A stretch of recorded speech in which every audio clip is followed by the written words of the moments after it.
He got rejected again on a Tuesday. The email was short.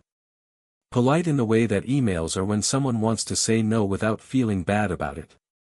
We appreciate your application but have decided to move forward with other candidates.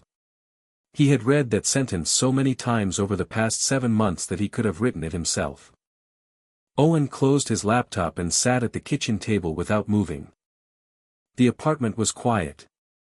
It was just past noon. His daughter was at school. The dishes from breakfast were still in the sink.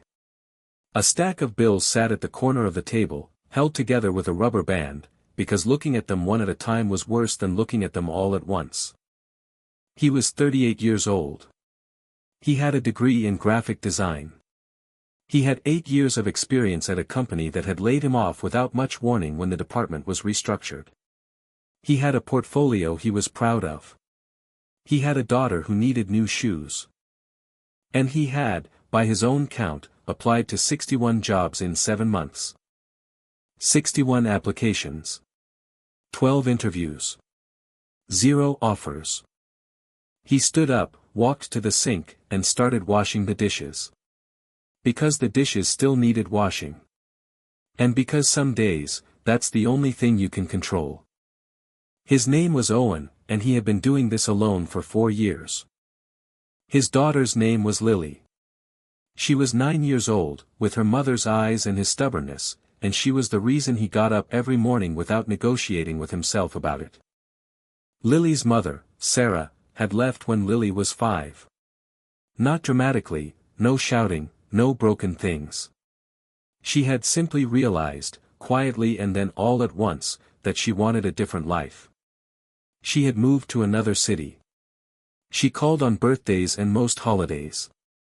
Lily was okay about it now, or at least she seemed to be, in the particular way children seem okay about things that they are still quietly working through. Owen had rebuilt their life carefully. He had found a 2-bedroom apartment in a decent school district. He had made Lily's room warm and her own, yellow walls, a bookshelf full of her favorite stories, a small desk by the window where she did her homework every evening. He had built a routine that was steady and calm, because children need steadiness the way plants need water. Then the layoff came. He had savings, enough for 6 months, if he was careful. He had been careful. The 6 months had stretched to 7 through sheer discipline, no takeout, no subscriptions cancelled he had forgotten about, no small purchases that add up quietly into something large. He had been careful with every single dollar. But careful only lasts so long. The interviews were the hardest part. Each one required something from him, hope, energy, preparation, the particular performance of confidence that interviewers want to see even when they are talking to someone whose savings are nearly gone and who stayed up until midnight the night before researching the company so he could speak intelligently about their brand identity and their visual direction. He always prepared thoroughly. He always dressed well, the same navy jacket, kept clean, pressed before every interview. He always answered the questions thoughtfully. He was never late. And then the email would come. Always polite. Always final.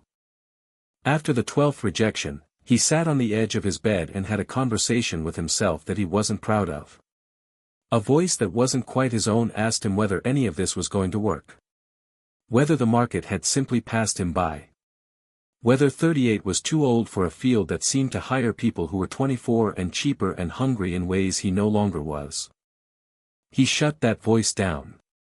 Not because it was wrong about everything, but because Lily was asleep in the next room, and he could not afford to let it win. The next morning, he made her pancakes. He packed her lunch. He walked her to school. He came home and opened his laptop and started application number 47. Because what else do you do? There was a man at the coffee shop on Birch Street who knew Owen by name. His name was Walt, the owner, a retired teacher in his 60s who had opened the shop after his wife passed because he needed somewhere to be. Walt made good coffee and kept the Wi-Fi fast and never rushed anyone who sat for too long. Owen came in 3 mornings a week.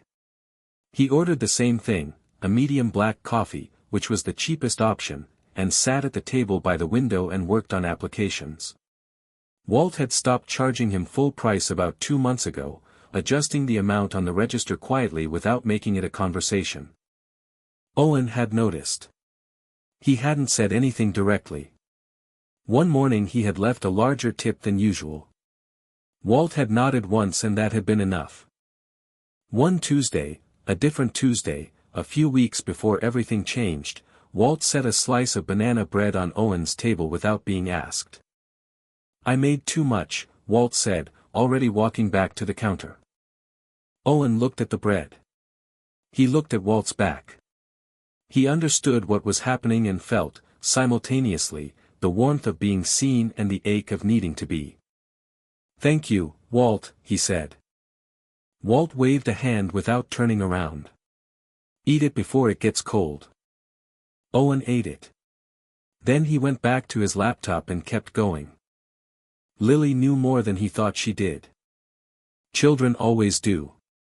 One evening she came into the kitchen while he was cooking, pasta again, the 4th time that week, and she sat on the counter the way she sometimes did when she wanted to talk about something without making it official.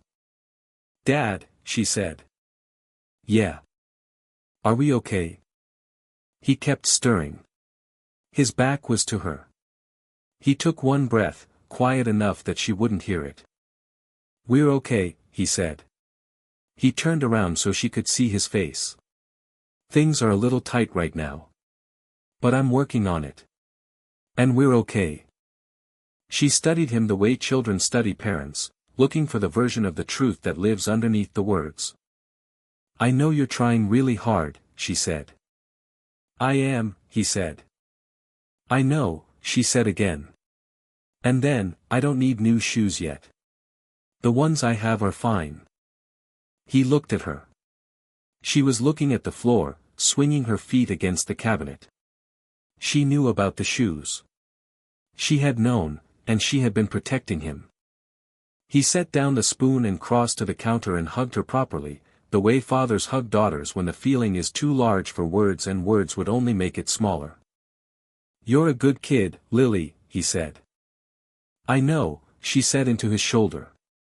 And he laughed, a real one, for the first time in weeks. The 60-second application was different. Not in the way he sent it the same careful way he sent all of them, with a tailored cover letter and a portfolio link and a double-check for spelling. But it was different in what it was. It was a small design studio, 8 people, no big clients, working mostly on community projects and small businesses. Not the kind of role he had aimed for in his previous life. The salary was modest. The office was 20 minutes from Lily's school. He had found the listing almost by accident, buried at the bottom of a jobs board he usually skipped. Something about it made him pause. The job description was written by an actual human being, you could tell, because it had a personality. It said things like "We care more about how you think than how many years you've been thinking, and we're a small team and we're looking for someone who gives a damn about the work." He wrote the cover letter in one sitting. He didn't perform.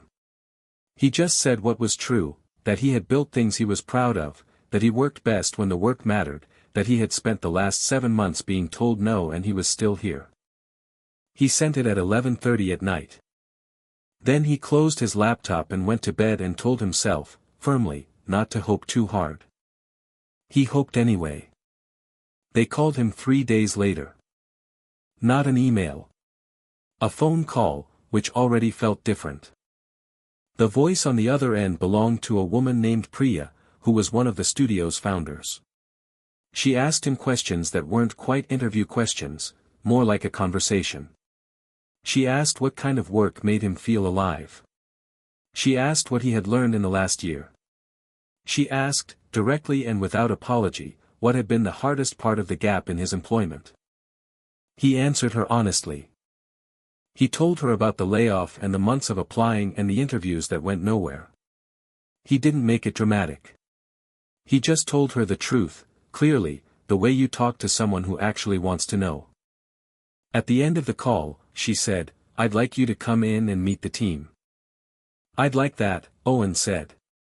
He kept his voice level until the call ended. Then he stood in his kitchen for a moment with the phone in his hand. He didn't shout. He didn't call anyone. He just stood there, feeling something fragile and real moving through his chest, something he hadn't felt in a long time. He walked to Lily's room. She was doing homework at her desk. She looked up. "I have an interview," he said. She put her pencil down. She looked at his face, reading it carefully, the way she always did. Then she smiled. A slow, real, full one. "Tell me everything," she said. The interview was on a Thursday morning. Owen wore the navy jacket. He arrived 10 minutes early. The studio was on the second floor of an old brick building, exposed beams, plants on every surface, work pinned to the walls in overlapping layers. It felt like a place where people actually cared about what they made. Priya introduced him to the team, 5 people around a long table, all different, all paying attention. They looked at his portfolio together. They asked real questions. They pushed back on a few of his choices, not unkindly, but genuinely, the way people do when they're curious rather than when they're testing. Owen pushed back too. Gently. With reasons. Priya noticed. At the end, she walked him to the door and said they'd be in touch by the end of the week. He thanked her. He walked down the stairs and out to the street. He sat in his car for a moment before driving. He had done everything he could. He knew that clearly and without drama. He had prepared. He had been honest. He had been himself, not a performance of himself, but the actual version, experience and struggle and all. Whatever happened next was not in his hands. He drove to Walt's coffee shop. He ordered his medium black coffee. Walt looked at him once and said nothing, just made the coffee and set it down. Owen sat at the window table and watched the street. And waited. Priya called on Friday afternoon. Owen was picking Lily up from school when his phone buzzed. He saw the number and stopped walking, right there on the pavement outside the school gate. "I'll just be a moment," he told Lily. He answered. Priya's voice was warm and direct. "Owen, we'd like to offer you the position." He heard the words.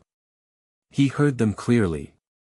But his brain did what brains sometimes do with very good news, it asked him to wait, to make sure, to not move too fast.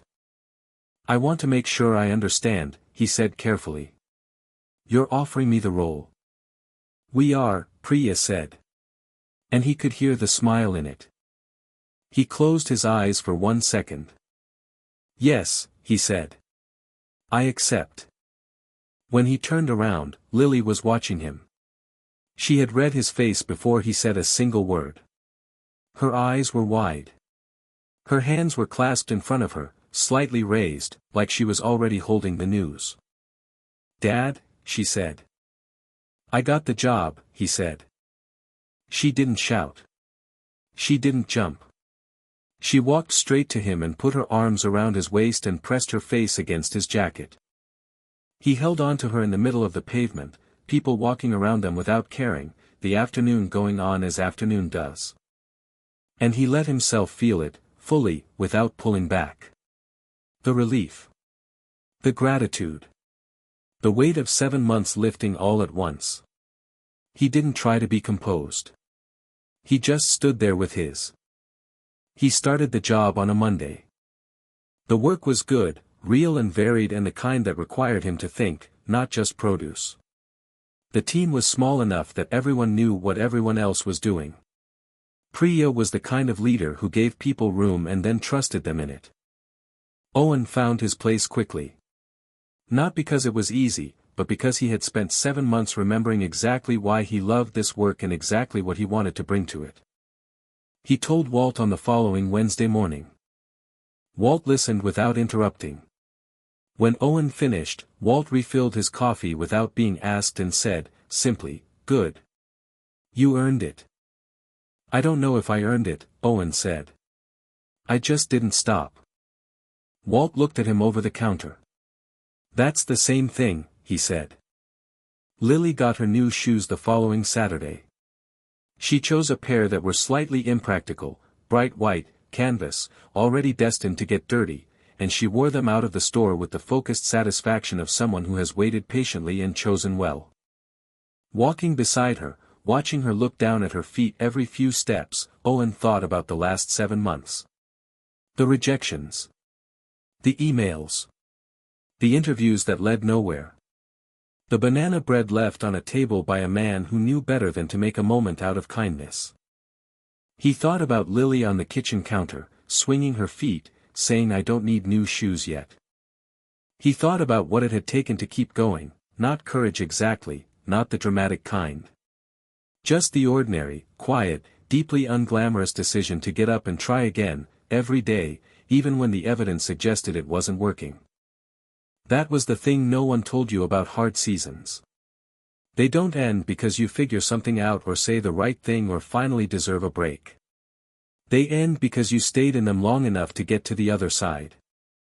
And sometimes, on the other side, there are white canvas shoes and a daughter who looks down at her feet and smiles. That's enough. That's more than enough.